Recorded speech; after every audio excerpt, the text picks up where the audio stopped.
The first thing Mara Bellini heard when the elevator doors opened was her own voice. "The Moretti accounts will be exposed at noon. Move before Dante reaches them." The recording rolled through the penthouse speakers, while two guards marched her across the black marble floor. Her interpreter's badge hung from its torn ribbon, the gold Moretti seal cracked through the center. Around the council table, 12 men watched her as if she had arrived carrying a bomb. Dante Moretti stood at the far end in a charcoal suit, one hand resting beside a cream envelope. He didn't raise his voice. He never needed to. "Play the rest." Vincent Hale, the family attorney, touched his tablet. Static followed Mara's warning. Then came the rival boss, Tomas Vescari, saying, "You'll be paid when it opens." The audio ended. Mara looked at Dante. For 6 years, he had trusted her to catch what other men buried beneath polished words. He used to tell his captains, "Mara gives me meaning. The rest of you give me noise." Now he pushed the cream envelope toward her. Her name was written across it in his own hand. "Your final pay," he said. The humiliation cut more deeply than the plastic restraint biting her wrists. They had spent the previous night alone in this room, translating terms for the waterfront auction. At 2 a.m, he had placed his jacket around her shoulders and remembered exactly how she took her coffee. Neither of them had named what had been growing between long meetings and dangerous silences. The envelope named it for them. "Nothing. That recording is incomplete," Mara said. Vincent gave a dry laugh. "Which part? The warning or the payment?" "The reason I sent Vescari to that account." Dante's expression changed by a fraction. "You admit you sent him." Mara could feel Vincent watching her. Her younger sister, Sophia, had failed to answer 3 calls since dawn. The last message from her phone contained only a photograph of the notary stamp she used at work and 4 words, "Don't make this worse." "I admit. The voice is mine," Mara said carefully. "But if you let Hale control what you hear, you won't own Moretti Maritime by lunchtime." Several councilmen shifted. The federal auction opened in 47 minutes. If Dante lost the waterfront company, he would lose the legal shipping network that kept thousands of employees paid and his rivals outside the city's ports. Vincent stepped closer. "She's buying time." "Then give me 10 minutes, Mara said. "Take me to the secure terminal. Let me show you the frozen account." "The account you directed Vescari to?" Dante asked. "Yes. And the $50,000 transferred to your sister this morning." For the first time, Mara had no safe answer. The money was not a bribe, but explaining it would identify Sophia as the notary attached to the original transfer. If Vincent still had her, one truthful sentence could become a death sentence. Dante studied Mara's silence, and something colder than anger settled over his face. His father had died after trusting a man who asked for 10 more minutes. Everyone at the table knew it. Mara knew it better than most. She took 1 step toward him. The guards tightened their grip. "Dante, don't let him open the auction file." Vincent's finger stopped above the tablet. Dante noticed. So did Mara. But then the wall clock clicked forward, and Dante chose the deadline over the woman in front of him. "Remove her access," he ordered. "Lock the auction file under council authority." Vincent smiled without showing his teeth. "And since she trusts you so much," Dante continued, looking directly at Mara, "you can question her." The guards turned her toward the private office. As Vincent reached for the broken badge at her throat, Mara saw a gray fiber caught beneath his cufflink, the same soundproofing felt that had covered the hidden microphone in Vescari's hotel suite. Vincent leaned close enough that only she could hear him. "Your sister signed beautifully." Mara did not look back at Vincent. If Sophia had already signed whatever he wanted, he would have said her signature was useful. Beautifully Times was theater. It was the word of a man trying to make fear finish a job force had not. Her sister was still alive. Vincent guided Mara into the private office and shut the door, leaving the guards outside. He placed her broken badge beside Dante's secure terminal, then opened a prepared statement on his tablet. "You'll translate this into Italian and sign both versions." Mara read the first paragraph. It claimed she had accepted money from Tomas Vescari to manipulate Dante's interpretation of the auction rules. The confession would let Vincent challenge every foreign language document she had certified for Moretti Maritime. You don't need a confession to fire an interpreter, she said. No. But the federal receiver needs one to disregard your objections. There it was. He needed her words before noon, because her certification still stood between him and the auction file. Mara lowered herself into the leather chair. The cut restraint had numbed 2 fingers on her left hand, but she made her breathing slow. Untie me if you want a signature anyone will believe. Vincent studied her, then cut the plastic from her wrists. He believed fear had made her practical. That mistake bought her movement. Beyond the glass wall, Dante took his place at the council table. The auction countdown glowed on the main screen. He opened the folder Mara had prepared the night before and stopped at the first page. Every important clause carried 2 notes in her handwriting. One translated what the rule said. The other explained what the other side would try to make it mean. The second notes were gone. Dante turned a page, then another. Where are Bellini's annotations? Vincent pressed the desk intercom. Privileged work product. I removed anything she could have altered. She wrote them in front of me. And spent this morning warning Vescari. Dante's gaze shifted through the glass. Mara was rubbing circulation back into her hands, her dark curls loose around her face. Her green dress creased where the guards had held her. She did not look toward him. For years, he had mistaken that quiet focus for obedience. It was how she worked when every person in a room wanted something different from the words being spoken. She listened for the breath before a lie, the softened verb before a threat, the tiny change in address that turned respect into insult. Once, during a negotiation in Palermo, she had kicked him beneath the table when a smiling host used the familiar form of you. Dante had delayed signing. 10 minutes later, they found an armed crew waiting below the restaurant. He had bought her coffee every morning since. Proceed without the notes, Vincent said. Dante closed the folder.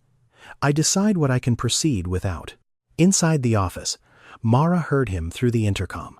For one dangerous second, hope rose. Then Vincent muted the line. He'll remember your usefulness, he said. Men like Dante always do when the machinery stops. Don't confuse that with trust. Mara picked up the stylus. Read the Italian paragraph aloud. Vincent frowned. It's on the screen. If I'm certifying that both versions match, I need to hear counsel state the intended meaning. He began reading. His Italian was polished but learned. On the 4th line, he translated times beneficial control times as times temporary custody. Mara interrupted him. Again. He repeated it correctly this time. That single correction told her which clause he feared. The auction was not only transferring Moretti Maritime's debt. Hidden in the foreign schedule was an ownership declaration. If Dante accepted Vincent's version, the company buying the debt could claim control of the port before any court reviewed the sale. Mara signed nothing. Instead, she used the stylus to place a small dot beneath the mistranslated phrase. It was the mark she used whenever Dante needed to stop speaking and demand the original document. Vincent snatched the tablet away. Do you think he can see that from across the room? No, Mara said. But the federal compliance officer can. As if summoned by the risk Vincent had created, the secure terminal chimed. Celia Ward, the independent officer assigned to the auction, appeared on screen from the federal receiver's office. Mr. Moretti, Celia said, through the wall speakers, I need your certified interpreter present before bidding opens. Vincent's face hardened. Dante looked through the glass again. This time, Mara met his eyes. He saw the red marks around her wrists. Then Vincent reached beneath the desk and pressed the silent alarm reserved for an internal assassination threat. The silent alarm did not make a sound.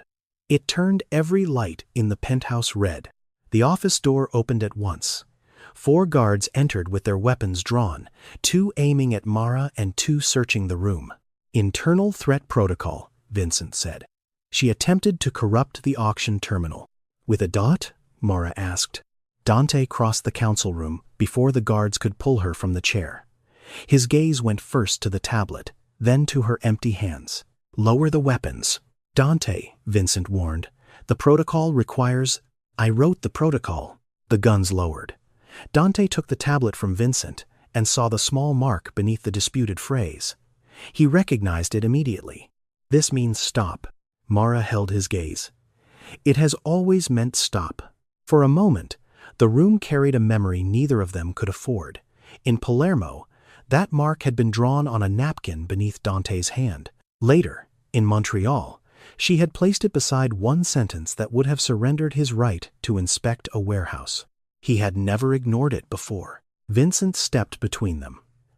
She's using your history with her to delay a lawful sale. Then the original language will prove her wrong. Dante turned toward the main screen. Put her on with Celia. He did not apologize for the restraints, but he removed them himself. Mara rose, rubbing her swollen wrist. Dante noticed the crescent scars beneath her watch where the plastic had cut deepest. His hand hovered near her arm, then fell. Touching her now would have been comfort he had not earned. Celia Ward reappeared on the secure terminal. A second clock showed 31 minutes until bidding opened. I need a verbal certification, Celia said. The foreign schedule submitted at 4:12 this morning does not match yesterday's draft. Mara leaned toward the screen. Display the ownership declaration. Vincent objected. That document is under counsel privilege. Not after you filed it with a federal receiver, Celia replied. The declaration filled the screen.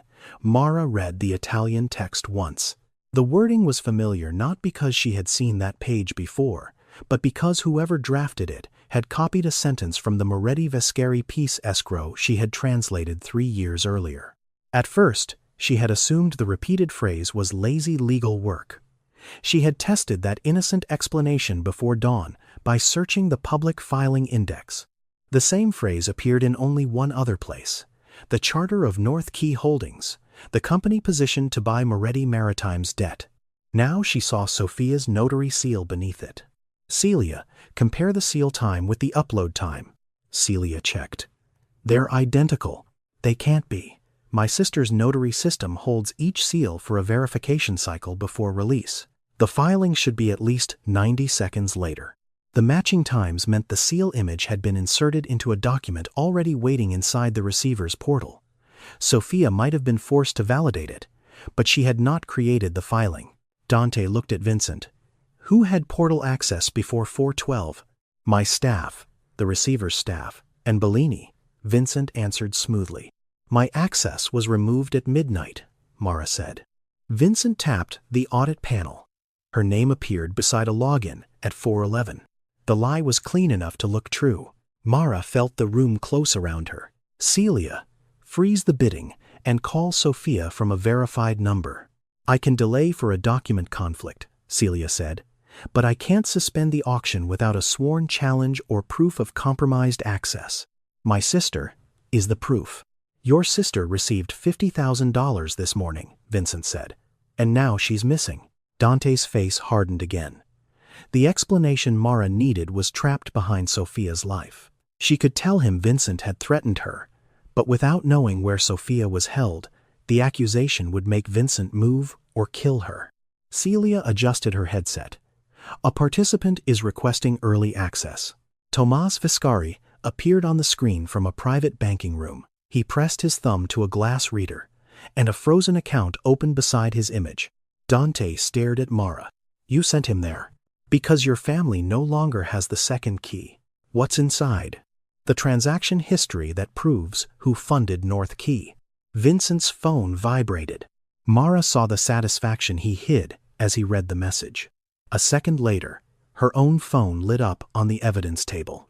Sophia appeared on the screen, bound to a chair beneath an iron staircase. Below the photograph was one instruction. Make Viscari close the account, or she dies. Mara snatched up her phone and pushed it toward Dante. Sophia is being held somewhere with an iron staircase. Whoever has her wants Viscari to close the account. Dante studied the photograph. When was this sent? Now. Vincent leaned over his shoulder. No sender data. No location data.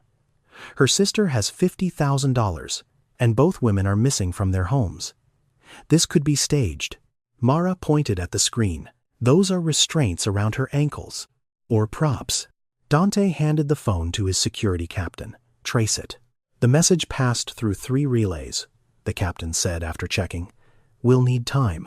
The phone vibrated again. A new photograph showed the same staircase and a man's hand holding a pistol against Sophia's temple. A digital clock beside her read 2 minutes. On the auction screen, Viscari's account history began to load. "Mara," Dante said, "tell me who is doing this." She looked at Vincent. His face held the calm concern of a lawyer watching someone else's disaster. If she named him without proof, he would deny it. The counsel would hesitate, and the person holding Sophia would pull the trigger. "I can't prove the name yet. I didn't ask what you could prove. And if you act on my guess, my sister dies." Dante's voice lowered. "Trust me to bring her back." The words struck the place inside her that had once wanted to trust him with everything. But Sophia had 2 minutes, and Dante had already trusted Vincent with the building's guards, the auction file, and Mara's interrogation. "I'm sorry," she whispered. She turned to Viscari and spoke in Italian. "End the session. Close the account before the history finishes loading." Viscari's eyes narrowed. "You told me Dante would expose my family unless I opened it. I told you that because I needed your living signature on the account. Now close it." That was the missing reason the hotel recording had erased. Mara had warned Dante's enemy to force him into opening the one record Vincent could not alter from inside Moretti Maritime. But in front of Dante's counsel, her second warning sounded even worse than the first. Viscari removed his thumb from the reader. The account locked. Its incomplete transaction history vanished behind a 24-hour security hold. Mara's phone vibrated once more. The pistol had been lowered. Sophia was alive, at least for the moment. Celia's voice came through the speakers. "Without the account history or a sworn challenge, the auction proceeds." The clock changed to 5 minutes. Vincent displayed the evidence in a clean row: Mara's warning to Viscari, the $50,000 payment to Sophia, her credential at the filing portal, and her order to close the only account that might have identified North Key's owner. Each fact was real. Together, they told a lie. "She just destroyed the challenge in front of us," Vincent said. Dante stared at Mara as the first bids appeared. North Key moved immediately, offering the exact minimum needed to take control of Moretti Maritime's debt. "Give me your word," he said. "Did you arrange the payment to Sophia?" Mara could not tell him the money was ransom sent through an account Vincent monitored. Saying so would reveal that Sophia's phone had contained the only delivery instructions. "Yes." Pain moved across Dante's face before he buried it. "Did you warn Viscari?" "Yes." "Did you make him close the account?" "Yes." The council heard 3 confessions. Dante heard 6 years of trust collapsing one answer at a time. North Quay won the auction.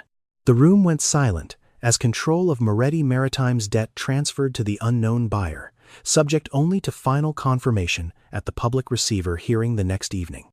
Dante picked up Mara's broken badge. The cracked gold seal caught the red light. "From this moment forward, no Moretti business will accept a translation certified by Mara Bellini," he said, before the council and the federal officer. "Her access is revoked. Her work is under investigation."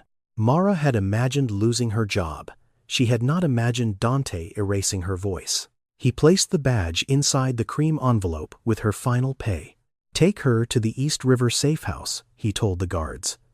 "She stays there until I know how much damage she caused." Mara said nothing as they escorted her away.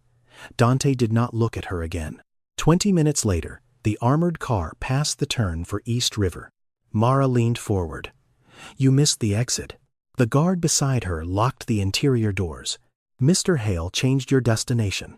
The guard took Mara's phone, watch, and shoes before the armored car entered the tunnel. He dropped the cream envelope onto the seat beside her. "Hale says you won't need this." Mara opened it with unsteady fingers. Her final paycheck lay beneath the cracked badge. When the car hit a seam in the road, she slid the broken piece of gold seal into her sleeve. She could not see outside, but years of interpreting from soundproof booths had trained her to separate noises other people blended together. She counted the turns. 2 lefts after the tunnel. A long stretch over rough pavement. A freight horn, followed 9 seconds later by the metallic clatter of wheels crossing a rail joint. They were heading toward the Western Freight District. At the penthouse, Dante discovered how quiet a room could become when Mara was no longer inside it. Viscari refused to continue in English. Celia would not accept Vincent's summary of the foreign schedule. 3 councilmen argued over whether beneficial control meant ownership or temporary authority. Mara could have ended the dispute in one sentence. The empty chair beside Dante did not merely expose dependence. It exposed how completely he had confused her reliability with permanence. He opened the confession Vincent had tried to make her sign. The signature line was blank. If she planned to destroy her own credibility, Dante said, why refuse the document that would have done it? Vincent closed his briefcase. Because she expected you to rescue her from the consequences. Dante remembered Mara apologizing before she closed Viscari's account, not asking for mercy, not bargaining, choosing something he could not see over everything she knew she would lose. His first certainty cracked. He called his security captain. Pull Bellini's location at 411. Not her credential. Her. 10 minutes later, hotel footage showed Mara entering Viscari's building at 48. The trip from that hotel to Vincent's office took at least 12 minutes, even with empty streets. Yet the filing portal claimed she had logged in from Vincent's desktop 3 minutes later. Cloned access, the captain said. Someone used her saved certificate. Who could reach that machine? Hale, his senior staff, and anyone he admitted. Dante looked toward the private office. Vincent had already left the glass door open, as if transparency itself were a defense. His second certainty broke more loudly. Dante called the East River safe house. The night manager answered on the first ring. Bellini never arrived, the man said. We've had no transport logged today. Dante turned to Vincent. Where is she? Vincent did not pause. If she isn't at East River, she convinced the guards to help her escape. It was an answer delivered too quickly. No surprise. No request to confirm the vehicle. No concern for 2 armed men supposedly corrupted by a civilian interpreter. Dante said nothing. He sent the captain a private instruction to retrieve the fleet dispatch record. Then he gave Vincent a lie. Celia recovered part of the North Quay beneficiary name before Viscari closed the account. Vincent's eyes moved toward the secure terminal for less than a second. That should help clear Bellini, he said. 3 minutes later, someone using council authority attempted to delete Celia's temporary auction cache. The federal system rejected the request and recorded the workstation. Vincent's private office. Dante rose from the council table. You're letting sentiment overrule evidence, Vincent said. No, I'm finally looking at all of it. Dante ordered an emergency challenge to the auction confirmation. To file it, he had to place $15 million into a federal appeal bond and publicly state that his own counsel might have compromised the sale. The move froze Moretti Maritime's operating reserve and told every rival in the city that Dante's inner circle was divided. The council responded within minutes. Until the challenge was resolved, Dante could defend the company, but he could not authorize retaliation or move family assets without 2 additional votes. He accepted the restriction. It was the first time he had surrendered power to correct a decision instead of using power to bury doubt. The security captain returned with the dispatch record. Mara's transport had been redirected 7 minutes after departure. Moretti vehicles required an authenticated override whenever a detained passenger's destination changed. Only 2 active codes could issue one, Dante's and General Counsel's. The log showed Vincent's code. Beside the override was a destination used by Hale's legal storage company, an abandoned rail archive in the Western Freight District. Dante remembered the photograph of Sophia, concrete wall, iron staircase, a rusted number plate barely visible behind her chair. Archive Building 6. He reached for his coat, but the penthouse doors opened before he could leave. 2 council guards stepped into his path. The council restriction is active, one said. You cannot command an armed team. Dante looked at the men who had obeyed him all their lives. Then he removed the Moretti ring from his hand and placed it on the table. I'm not commanding anyone. He walked toward the elevator alone. Across the city, Mara's armored car stopped beneath an iron staircase. The door opened, and she heard Sophia crying somewhere in the dark. The guard shoved Mara out of the armored car and into the rail archive. She landed on one knee beneath the iron staircase. Pain shot through her bare foot, but Sophia's voice pulled her upright. "Mara?" Her sister sat tied to a metal chair behind a row of document cages. A bruise darkened her cheek. One ankle was bleeding where she had fought the restraints. The guards locked the outer door and remained on the loading platform. Through the wall, Mara heard one of them speaking in clipped Serbian. "After confirmation," he said. "Both sisters. Gas leak." They were not being held for another negotiation. Vincent intended to leave 2 bodies, and an accident report after North Quay's purchase became final. Mara crossed to Sophia and hugged her before fear could turn either of them helpless. "Can you move your hands?" "Barely." Mara drew the broken piece of her badge from her sleeve. The cracked seal had one sharp edge. She worked it beneath the plastic restraint around Sophia's wrists, sawing carefully while the gold cut into her own palm. "The money," Mara whispered. "Why did it go to you?" "Hale made me open a holding account. He said the transfer was payment for my seal, but then he took my phone and sent you the delivery instructions from it." The plastic snapped. Sophia freed one hand, then took the badge fragment and cut Mara's restraint. "He had the ownership declaration ready before I arrived. My seal only made it look legitimate." "Did you see who owned North Quay?" "A trust company. Hale covered the final page before I could read it. It was not enough to convict him, but it explained the trap. Vincent had used Mara's certificate to enter the portal, Sophia's seal to legalize the declaration, and the sisters' payment trail to make both women look paid. A vehicle stopped outside. Mara pulled Sophia behind the document cages. The loading door opened, and a man entered alone. Dante. He carried no Moretti ring and wore no coat. His shirt was damp from the rain, and the pistol in his hand pointed toward the floor. Sophia made a broken sound of relief. Mara did not. "How did you find us?" she asked. "The transport override named this building. So you followed a log. You didn't believe me." Dante accepted the blow without defending himself. "Not soon enough." He took one step forward. "Don't touch me," Mara said. He stopped immediately. There was no wounded pride on his face, only the recognition that her boundary existed because he had broken something. He looked at Sophia instead. "Can she walk?" "With help. Not from you." Dante holstered his weapon and knelt several feet away, leaving his hands visible. "Tell me what you need." Mara had heard him command rooms full of armed men. She had never heard him surrender a decision so completely. "A way out that doesn't pass the loading platform. There's a records chute behind the west cage. It opens into the old rail office." Mara listened. The guards outside had stopped talking. One metal door slammed, followed by the hiss of a fuel can opening. "They're starting the fire early." Dante moved toward the west cage, but Mara caught the smell first. Not gasoline. Solvent from the archive's document cleaning tanks. The vapors would race along the floor and ignite before visible flames reached them. "No switches," she said. "A spark could set it off." Dante lowered his hand from the light panel. They moved in darkness.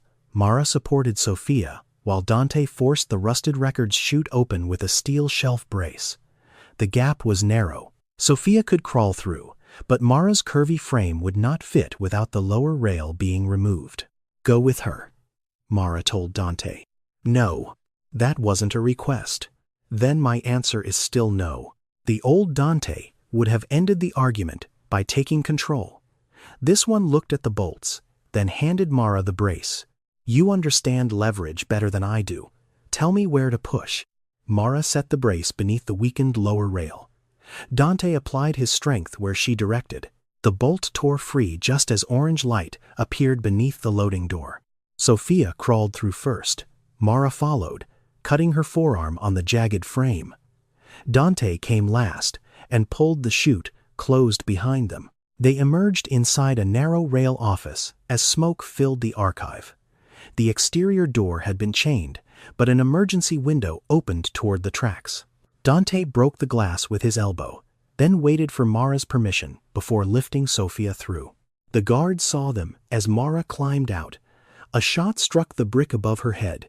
Dante returned fire once, forcing the men behind the armored car. But he did not chase them. He helped Mara lower Sophia onto the gravel and followed the drainage path to his vehicle. Only after the archive disappeared behind the rail cars did he speak. I revoked your name in front of everyone. Yes. I gave Hale access to you. Yes. I can't undo either one by finding this building.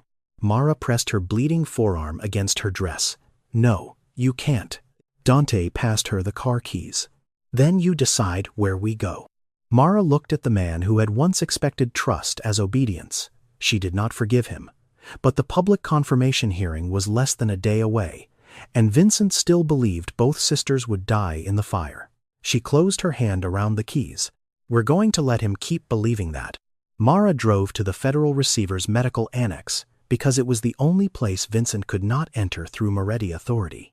Celia met them at a service entrance. She did not waste time asking why 2 women reported dead in an archive fire were standing before her. The confirmation hearing begins at 3 tomorrow, she said. If Hale learns you survived, he can withdraw North Quay's bid and bury the ownership trail.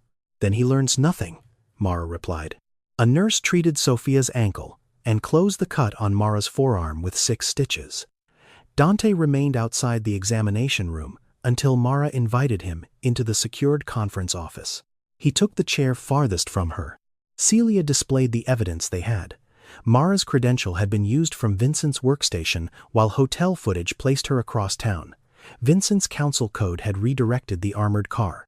His office had also attempted to erase Celia's auction cash. This proves he framed Mara and interfered with the sale, Dante said.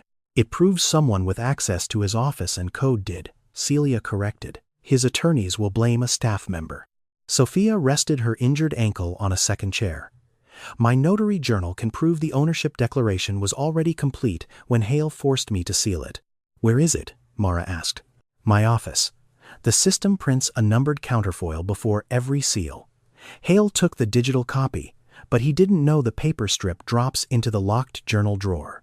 Celia could retrieve it under her authority as the auction's compliance officer, but even that would not prove who ultimately controlled North Quay. The final page remained hidden, and Viscari's account would stay locked until shortly before the hearing. Mara looked at the timeline on the wall. The hearing has to happen. Dante's head lifted. Hale tried to kill you, and he'll walk away from North Quay if we challenge him before he owns anything. At confirmation, he has to certify the original declaration and accept control of the debt.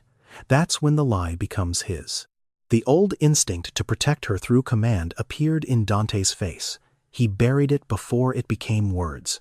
What do you need from me? Call Vincent. Tell him the archive burned with both of us inside. Then tell him Celia found no usable record in Viscari's account. He'll ask why I'm still challenging the sale. Say pride. He'll believe that about you. Dante accepted the judgment. And after that? You go to the hearing angry, isolated, and convinced I betrayed you, exactly as he expects. Silence settled between them. I already performed that role once, he said. This time I'm choosing it. The difference wounded him more than accusation could have. He nodded. Celia called Viscari through the bank's verified line. Once the security hold expired, he agreed to reopen the peace account and request a certified paper history. He would carry it to the hearing himself. North Quay threatened Viscari's access to the waterfront as much as Dante's, giving him a reason to cooperate that had nothing to do with trust. The account history and Sophia's numbered counterfoil would be their 2 physical records. Celia's portal logs would confirm when and where the false declaration entered the auction. But one piece was still missing, proof that Vincent personally controlled the buyer. Mara built the answer from the language he had chosen. Vincent had translated beneficial control as temporary custody because North Quay's charter gave its trustee temporary authority until confirmation. Once the sale became final, the beneficiary took ownership. Vincent would need to present the original charter and use his council token to certify that transfer in the hearing room. He could not send a substitute. The receiver's rules required the attorney who filed a disputed declaration to authenticate it personally or forfeit the bid. Let him certify the false page, Mara said. Then Viscari opens the payment history and Sophia matches the charter to the document Hale forced her to seal. Celia nodded. If the technology fails, I pause the hearing and read the counterfoil into the public record. Vescari hands the bank history directly to the receiver. No private network required. Dante made the call. Vincent answered on the second ring. Dante told him Mara and Sofia had died in the fire. The grief in his voice required no acting. Then he delivered the false information about Vescari's account. Vincent exhaled softly. I'm sorry about Bellini. Whatever she did, she deserved a cleaner end. Dante's hand tightened around the phone, but he followed Mara's plan. Tomorrow I'll challenge North Quay in public. And lose in public, Vincent replied. After the call, Dante placed his unlocked phone on the table in front of Mara. No private orders, he said. No decisions about your safety without you. You see everything I send. Mara did not touch the phone immediately. Those rules last after the hearing, not only while you need my help. They last as long as you allow me near you. She pulled the phone toward her. At midnight, Celia's monitoring system registered Vincent's counsel token opening the disputed North Quay charter. He was preparing the page he believed no living witness could challenge. At 2:45 the next afternoon, every seat in the federal hearing room was occupied. The Moretti counsel sat behind Dante. Reporters filled the rear benches. Celia took her place beside the receiver, while Vincent stood at North Quay's table with the original charter sealed in a black folder. Mara watched from a secured witness room with Sofia. A dark blue dress covered the bandage on her arm, but no fabric could hide the bruises around her wrists. On the monitor, Dante looked exactly as Vincent expected, alone, furious, and stripped of his ring. The receiver called the hearing to order. Mr. Moretti, state the basis of your challenge. Dante rose. My former interpreter manipulated communications with Tomas Vescari, directed him to a restricted account, and destroyed access to that account before its history could be reviewed. Even though Mara had written the sentence herself, hearing it in his voice reopened the wound. Sofia reached for her hand. Mara let her. Dante continued. I also believe the auction filing was compromised from inside my counsel's office. I am asking this receiver to determine whether North Quay's ownership declaration is valid before the sale is confirmed. Vincent stood with practiced regret. Mr. Moretti is grieving a trusted employee who betrayed him and then died before she could answer for it. His suspicion is understandable.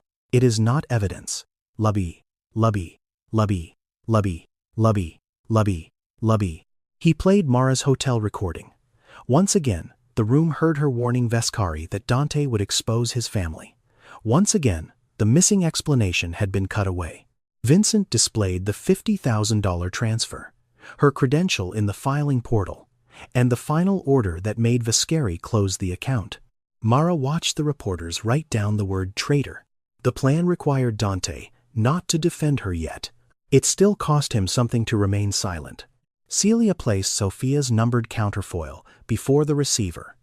This paper record shows the notary seal was generated after the declaration had already entered the portal. Vincent did not flinch. He produced a copy of Sofia's electronic journal, showing the opposite sequence. Miss Bellini's system was altered from her own administrator account, he said. The paper counterfoil could have been printed later to create doubt. Sofia stared at the screen. That isn't my journal. He expected a notary challenge, Mara said. He built a second record. Vincent's answer did not destroy the counterfoil, but it gave the receiver a reason to postpone judgment. Without Vescari's bank history, neither version could be trusted over the other. Celia checked the secure line. Vescari should have left the bank with the certified history 40 minutes earlier. Instead, a legal notice appeared on her screen. Vincent had filed an emergency injunction under the Moretti-Vescari peace agreement, arguing that the account contained protected negotiations. The bank had frozen release of every record until a judge reviewed the claim. It was a smart move. Vincent did not need to know what the account contained. He only needed to keep it out of the room until confirmation. The receiver looked at the clock. The sale must be confirmed or rejected by 3:30. I cannot delay for separate litigation. Vincent opened the black folder. Then North Quay is ready to authenticate its charter. Dante objected. Not until the source who identified the translation error is heard. Vincent turned slowly. Source? The single word changed his face. Dante had followed Mara's language too closely. Earlier objections had referred to a filing conflict. Only Mara had called it a translation error. Vincent looked toward the secured witness room door. Mr. Moretti just admitted that his challenge relies on an undisclosed advisor, he said. Either that person appears, or the challenge should be dismissed. The receiver agreed. Mara had known she might be required to testify. She had not expected Vincent to force the moment before Viscari's evidence arrived. She stood. If you enter now, Sophia whispered, he'll say we staged everything. If I don't.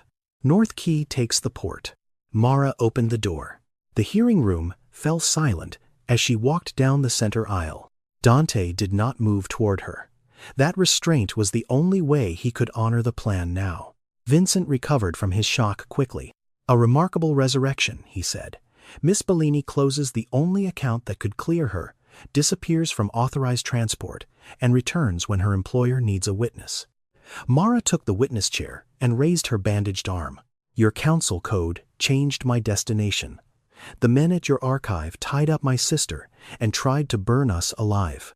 An accusation from a woman facing auction fraud. Then authenticate the charter. Vincent studied her. Withdrawing would cost him North Quay, expose the staged auction, and leave Dante's challenge alive. Continuing would put his token and declaration into the public record. But he believed the bank history was trapped behind his injunction. He chose the sale. Vincent inserted his counsel token. The original North Quay charter appeared on the main screen. The final page named Hale Fiduciary Services as trustee, not beneficiary. I administer the trust, Vincent said. I do not own it. His explanation was plausible. Murmurs spread through the room. 328.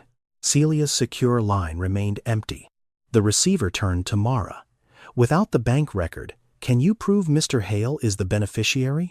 Not yet. Then I must proceed.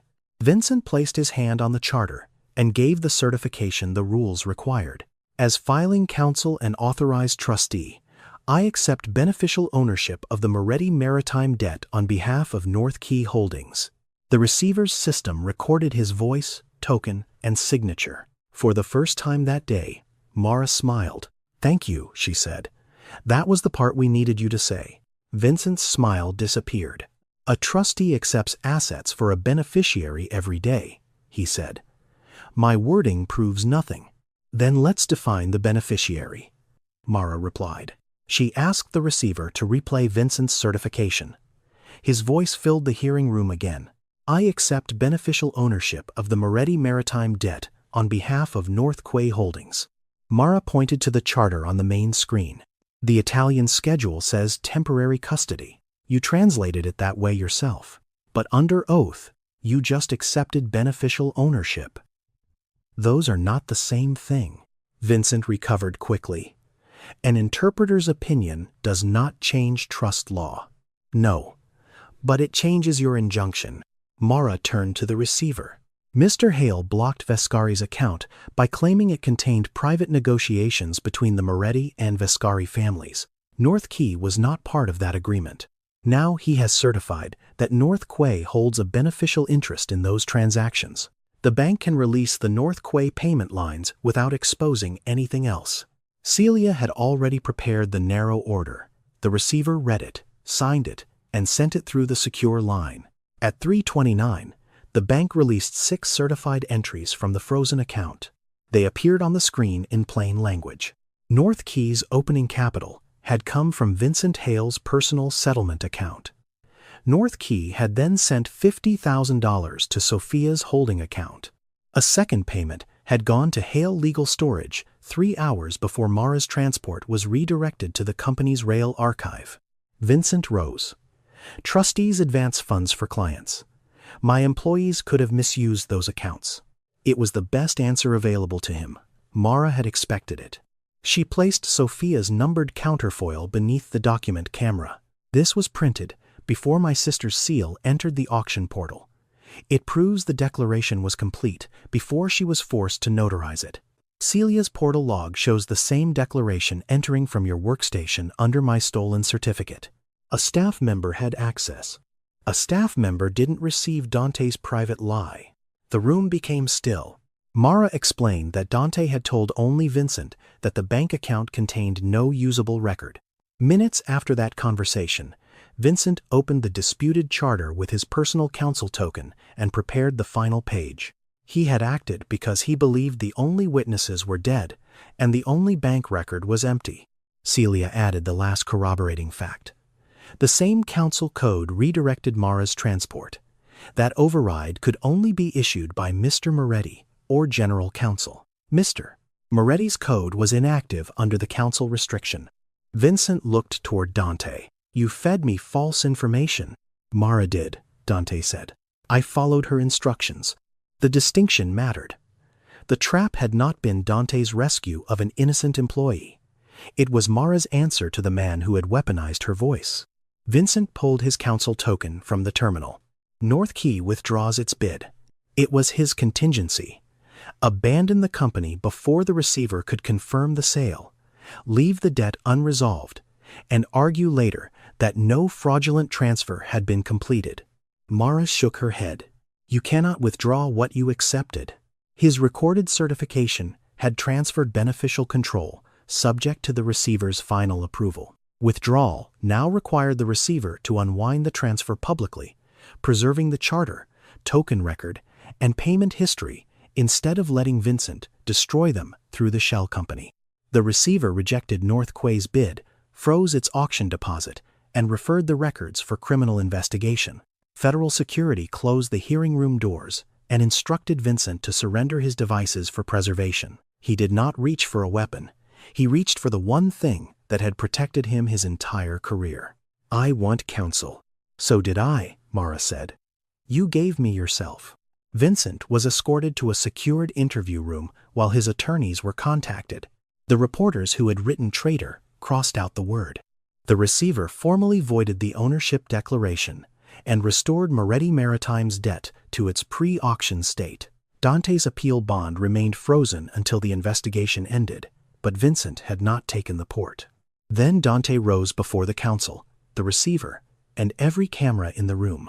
Mara Bellini warned my enemy because it was the only way to open the account that exposed this fraud. She closed that account because her sister's life was threatened. I called those actions betrayal. He faced Mara without asking her to soften what came next. I was wrong. My judgment put both sisters in the hands of the man framing them. The room waited for Mara to respond. She did not thank him. She did not forgive him. Instead, she stepped to the microphone Vincent had used to erase her meaning. Play the hotel recording from the beginning, she told Celia. This time, Celia used the bank's recovered original. Mara's voice filled the room without the missing section. Dante will expose your family unless you open the peace account. I need your living signature before his attorney kills him and takes the port.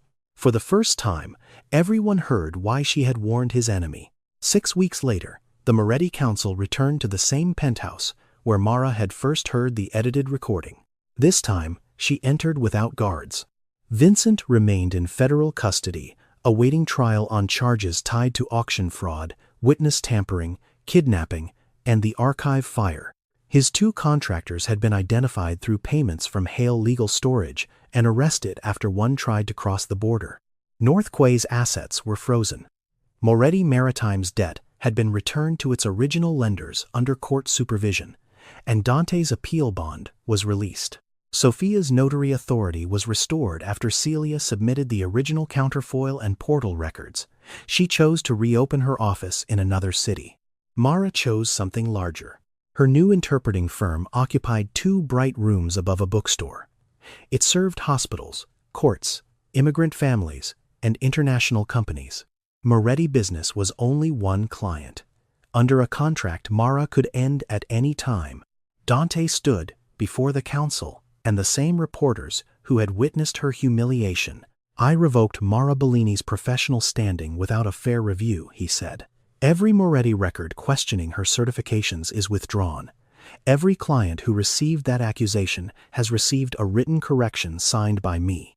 He then surrendered his power to make such a decision alone. The council adopted a rule requiring independent review before any employee, contractor, or advisor could be detained or publicly accused.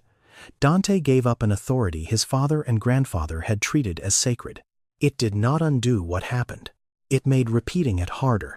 After the room emptied, Mara found him beside the chair where her broken badge had once rested. He placed the cream envelope on the table. Inside were the remaining pieces of the cracked gold seal. Nothing had been polished or replaced. "I thought repairing it would make the gesture about me," he said. "You decide what happens to it." Mara closed the envelope. Dante did not reach for her. "I believed evidence that matched my oldest fear," he said. "Then I used my power to punish you before I understood it. I erased your voice in public and handed you to the man threatening your sister. There is no reason that excuses any of it." She watched him struggle against the instinct to ask for something. "I am sorry, Mara. You owe me no answer and no future. I don't forgive you yet. I know. And I won't return to your house, your payroll, or your protection. I know. If there is ever anything between us, you don't make decisions for me. Not because you're afraid, not because you think you know better, not even because you love me." Dante nodded. "Especially then." Mara left with the envelope beneath her arm. Over the next 4 months, he kept every boundary without asking whether it had earned him another chance. He attended the federal proceedings when summoned. He gave Mara access to every Moretti document involving her case. When her firm rejected a contract clause, he changed the clause instead of calling her. He never sent jewelry, roses, or promises. One rainy evening, Mara finished work after midnight and found Dante waiting outside the bookstore with 2 coffees. No guards, no files. No expectation that she would open the door. He held up the cup, prepared exactly the way she liked it. "May I ask you to dinner?" Mara looked through the glass at her own name painted across the office above them. She had not survived to become someone's reward. She had built a life that remained hers whether Dante entered it or not. "One dinner," she said. "No business. And I choose the restaurant." His smile was quiet. "Those are good terms." Mara unlocked the door. Dante waited until she stepped inside, then followed only when she held it open for him.